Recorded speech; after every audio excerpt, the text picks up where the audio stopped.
वहाँ मत जाइए जहाँ रास्ता ले जाए, बल्कि वहाँ जाइए जहाँ कोई रास्ता नहीं है और अपने निशान छोड़ जाइए। नमस्कार दोस्तों, मैं आपका दोस्त टीशी शर्मा। आज की कहानी एक साधु और एक नर्तकी की है। किसी गांव में एक साधु रहता था जो दिन भर लोगों को उपदेश दिया करता था। उसी गांव में एक नर्तकी थी जो लोगों के सामने नाच कर उनका मन बहलाया करती थी। एक दिन गांव में बाढ़ आ गई और दोनों एक साथ ही मर गए। मरने के बाद जब ये दोनों यमलोक पहुंचे तो इनके कर्मों और उनके पीछे छिपी भावनाओं के आधार पर इन्हें स्वर्ग या नर्क दिए जाने की बात कही गई। साधु खुद को स्वर्ग मिलने को लेकर पूरा आश्वस्त था। वहीं नर्तकी अपने मन में ऐसा कुछ भी विचार नहीं कर रही थी। नर्तकी को सिर्फ फैसले का इंतजार था। तभी घोषणा हुई कि साधु को नर्क और नर्तकी को स्वर्ग दिया जाता है।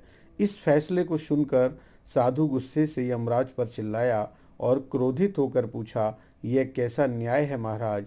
मैं अपने जीवन भर लोगों को उपदेश देता रहा और मुझे नर्क नसीब हुआ, जबकि यह स्त्री जीवन भर लोगों को रिझाने के लिए नाचती रही और इसे स्वर्ग दिया जा रहा है। ऐसा क्यों?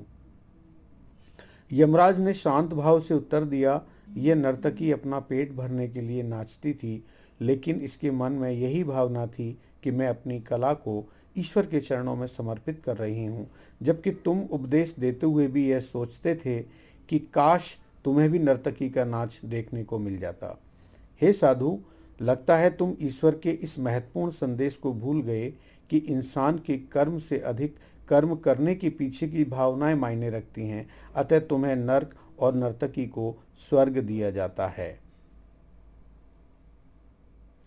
मित्रों, हम कोई भी काम करें उसे करने के पीछे की नीयत साफ होनी चाहिए, अन्यथा दिखने में भले लगने वाले काम भी हमें पुण्य की जगह पाप का ही भागी बना देंगे।